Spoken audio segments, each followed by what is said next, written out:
video game journalism is funny because, like, it really is just everybody grabbing the same information and just, like, sharing it around. And, you know, there'll be, like, one publication that got this info or broke the news or something, but then everybody else picks it up. So, you know, I can read, like, a Nintendo Life article that references a VGC article where they were talking with Tim Geddes from Kinda Funny Games about a conversation that he had with Nate Bildorf from Nintendo. It's just like so many, like, I don't know, degrees of like who said what and they said this. And you know what? I'm just adding to it. So now you're hearing this.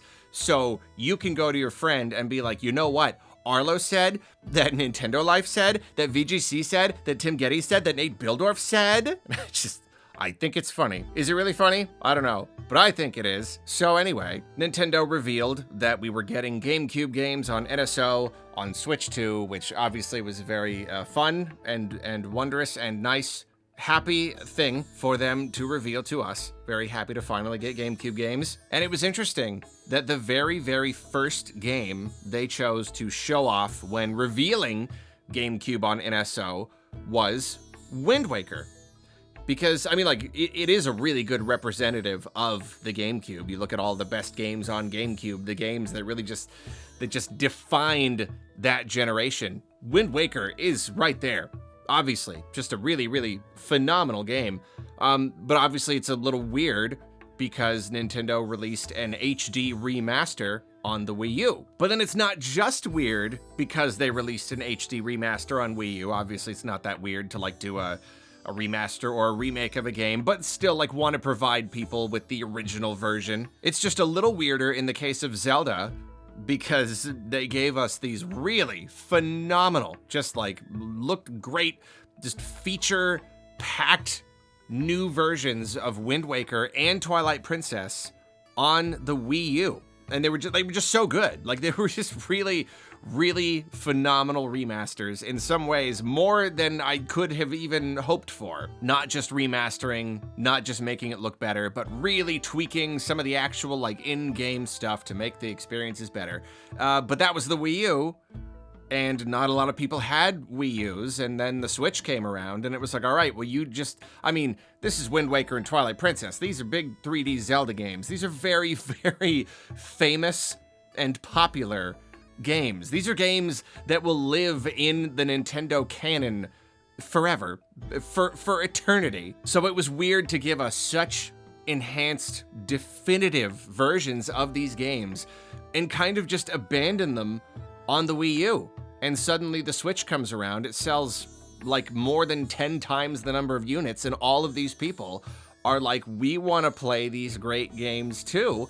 And obviously there is the problem that it's the Wii U, so you know they had the dual screen functionality, but really at the end of the day, it's not that important. Like just find a way to put all the information on one screen. We really just want the extra features and you know, the tweaks and the better graphics and stuff. And basically the entire Switch generation, we've kind of just been holding our breaths, just kind of waiting for them to give us these games again.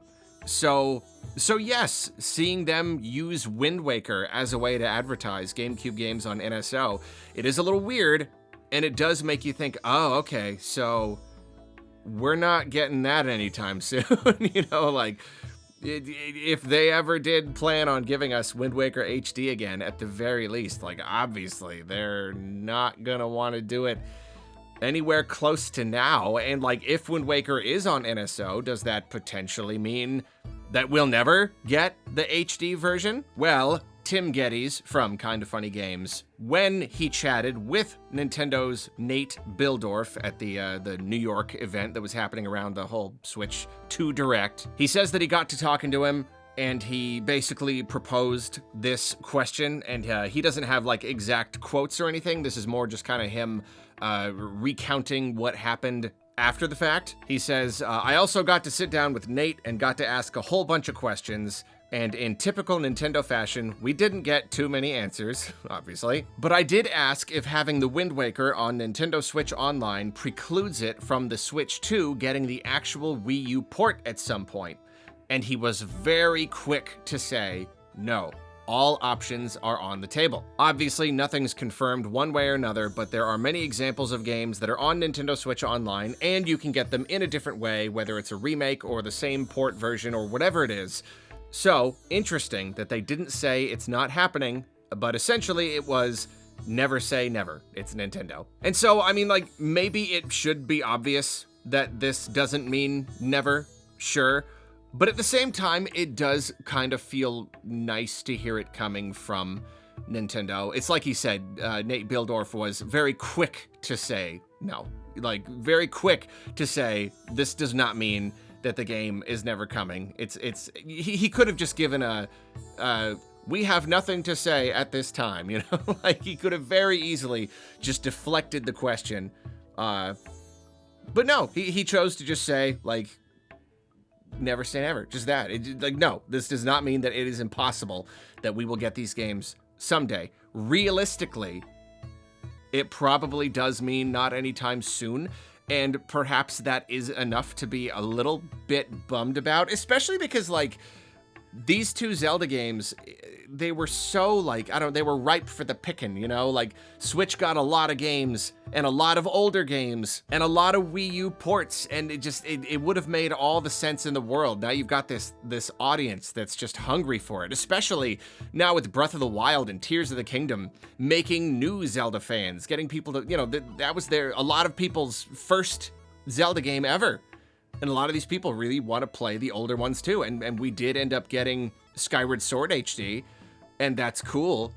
But yeah, like, what about Wind Waker and Twilight Princess? Again, very, very famous and beloved Zelda games. If they were gonna do it at any point, shouldn't it have been during the Switch generation? I think nobody really knows what is taking so long or why they wouldn't want to do it. Is it really just, no, we already did it. We don't want to, we put in the second screen stuff. We don't want to take it out. You know, are they just grumpy about it? Are they, you know, in that kind of Nintendo-y way where they kind of operate on flights of fancy and they're just not interested? We get quotes like that from Miyamoto, like, all the time. It's like, yeah, we could, but we literally just don't feel like it, which to me is crazy. That is an absolutely bonkers way to operate business, but I digress. It's all tangent for another day. Yeah, so it is weird. It is definitely weird, but it's nice to at least know it's not completely off the table. At this point, like, if you wait long enough, when do you reach a point where you can't just port over the old one again? You know, at least on the Switch, they could have given us the identical experience just without the second screen stuff. But with, you know, graphics getting better and everything, you're gonna have to do more. I mean, I suppose on the Switch too, you could just take any old Switch 1 game, and as long as you get it running at a higher resolution and frame rate, it's all right, and maybe up the textures. See, that's the thing. I don't know. When does it become, like, kind of necessary to dig a little deeper and do a little bit more work to upgrade it? The time to just give us those games is kind of passing. At the same time, I don't know. It could just be one of those things where they're just holding on to it for just when the time's right, you know, when they've got a year where they just don't have a lot on the schedule. They, you know, what Zelda game is going to come out this year? We don't have anything else. All right, just finally give them Twilight Princess and Wind Waker, and definitely give it to them separately, charging full price each. Probably. We ain't getting a 2-pack. I could bet you there. I'll bet you money. We're not ever, especially in today's climate with all this stuff going on. If we ever get Wind Waker Twilight Princess HD, it is not going to be an affordable 2-pack. But anyway, yeah. I mean, I still really am really excited that we're getting Wind Waker on NSO. That is crazy. I'll be able to just boot it up for free, and it is at least running at a higher resolution. Like, that game is still absolutely playable, and I really am excited that a lot of people are going to get to play it for the first time soon. But you know what? Don't let anyone discourage you and freak you out about the Triforce fetch quest at the end. It's really not that bad. Do not even worry about it. Not having the quick sale, though? Yeah, that one's going to be a little bit harder to go back to the original, yeah.